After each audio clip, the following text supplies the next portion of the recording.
దయచేసి ముందుకు వస్తే తదుపరి వారి స్పందన ఉంటుంది. అమ్మ రండమ్మ, మీ పేరుతో చెప్పండి. పర్వాలేదు. సభాయ నమః. నా పేరు హరిప్రియ. నేను హైదరాబాద్ నుంచి వచ్చిన. వేదికను అలంకరించిన పెద్దలందరికీ నా పాదాభివందనాలు. మీ అందరికి కూడా. అంటే నేను ఏం చెప్తున్నా నాకు తెలియదు, కానీ చెప్పాలనిపించింది. అని అనగానే ఒక నిమిషం ఏం తడబాటు లేకుండా లేవాలనిపించింది. ఇన్ని రోజులు మనకు దేవి భాగవతం అందించిన భాస్కర్ శర్మ గారు, ఇంతకుముందు బంగారే శర్మ గారు అన్నట్టు మాఘమాసం, ఇది మాఘమాసంలో భాస్కర్ శర్మ గారి కిరణాలు మనకు దేవి భాగవత రూపంలో మన మీద ప్రసరించినాయని అనుకుంటున్నాను. ఎందుకంటే ఈ మధ్య అందరికీ విటమిన్ డి లోపం, అందరికీ కూడా సూర్యరశ్మి కావాలనుకుంటారు. మనకి ఇప్పుడు దేవి భాగవతం ద్వారా కొంచెం ఆరోగ్యాలు మంచిగా అయిపోయి మనం కూడా కొంచెం ఆధ్యాత్మిక మార్గంలోకి రావాలి అని చెప్పేసి భగవంతుని ఆశీస్సులు ఉండాలి అని అనుకుంటున్నా.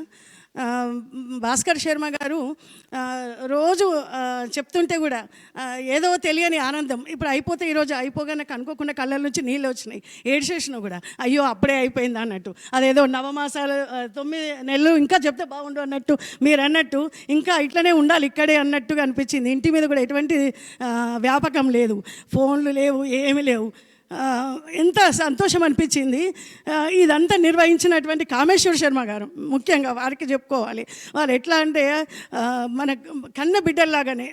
భాస్కర్ శర్మ గారు అన్నారు, ఇది అమ్మ అయ్య ఇద్దరు అమ్మయ్య ఉన్న ఈ ప్రదేశము మనకు ఎటువంటి లోటు రాదు అని చెప్పేసి అన్నారు. అది కామేశ్వర శర్మ గారు నిజంగా తీర్చిండ్రు. మాకైతే అంటే బిడ్డల్లాగానే చూసుకున్నారు. ప్రతిరోజు కనబడితే అడుగుతారు, అమ్మ ఏమన్నా మీకు ఇదైపోతుందా, ఇబ్బంది కలుగుతుందా అని చెప్పేసి అన్నారు. ఎటువంటి ఇబ్బంది లేకుండా ఎంత బాగా తల్లిగారి ఇంట్లోనన్నా ఇంత బాగా చూసుకోరు.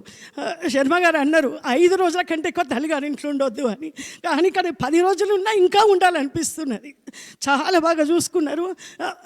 కనీసం టీ పెట్టాల్సిన అవసరం కూడా లేదు. అట్లా అంటే ఎంత బాగా అంటే చెప్పరాదు. నిజంగా కామేశ్వర శర్మ గారు దంపతులు, వాళ్ళ ఇంటి మొత్తం కుటుంబం అంతా కూడా, మనోజ్ గారు కానీ మనోజ్ఞ గారు కానీ, కోడలు కూడా, అసలు వచ్చిన కోడలు ఇవాళ రేపట్లో ఎవరు అట్లా ఉంటారు. అట్లా అంటే ఆ అమ్మాయి కూడా ఎంత బాగా ప్రతి ఒక్కరికి పేరున అడుగుడు, అన్నీ అడుగుడు, ఇంకేమన్నా కావాలా, ఏమన్నా ఇబ్బంది అవుతుందా, అబ్బా నిజంగా చెప్పలేము వీళ్ళది ఇది. మళ్ళీ రోజు ఒకరిని తీసుకొచ్చిండ్రు. ఎంత బాగా అంటే ప్రతి ఒక్కరు ఈ పూట ఎవరు వస్తారా ఉత్సాహంగా, అంటే వేద పండితుల్ని వాళ్ళు పిలుచుకొచ్చింది. అంటే మేము చూసి తరిస్తాము అన్నట్టుగా అనిపించింది నాకు. ఈరోజు మార్నింగ్ అనుకున్నా ఎవరు రాలేదు ఈరోజు, ఇంకెవరు వస్తారు అనే లోపల బంగారే శర్మ గారు వచ్చారు. అంటే ఒక్కరోజు ఒక పూట కూడా ఎవరు రాకుండా లేరు.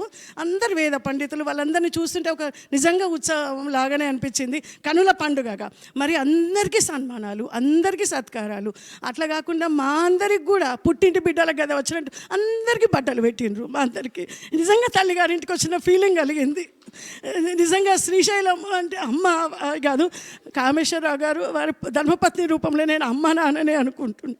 అంత బాగా చూసుకున్నారు. నేను ఈ జీవితంలో మర్చిపోలేను. చాలా బాగా చేసిండ్రు. మీ అందరికీ ధన్యవాదాలు. మా వారు రావాలని చాలా ఉండే ఆయనకు, కానీ రాలేకపోయినరు. అంటే మా పాపకి ఎగ్జామ్స్ అని చెప్పి ఆయన మీ టీవీ ద్వారా లైవ్ చూస్తున్నారు. నేను ఆ కరెంటు పోగానే వెంటనే ఫోన్ చేసిండ్రు. నేను ఫోన్ అయితే కదా ఏమైంది, ఆగిపోయింది అక్కడ ఏమైంది అని. ఈరోజు కూడా ప్రతి ఒక్కటి ఎక్కడ అంటే ఎందుకు ఆపేషన్ అంటే అక్కడ పూర్ణాహుతి అవుతుంది అటు అనగానే మళ్ళీ వెంటనే అట్లా తను కూడా 9 రోజులు కూడా తను దీక్షలాగా ప్రొద్దున నుంచి సాయంత్రం వరకు మొత్తం ప్రోగ్రాం అంతా కూడా తను చూసి ప్రతి ఒక్కటి చెప్తున్నారు. బాగా అనిపించింది నాకైతే. ఇంకా చెప్పడానికి ఇంకా ఉంది కానీ నాకు చెప్పాలని అనిపిస్తలేదు. ఇంకా భావోద్వేగంతో ఆనంద బాష్పాలు కారుస్తూ తమ స్పందన తెలియజేసిన హరిప్రియ గారికి ధన్యవాదాలు. ఇంకెవరైనా దయచేసి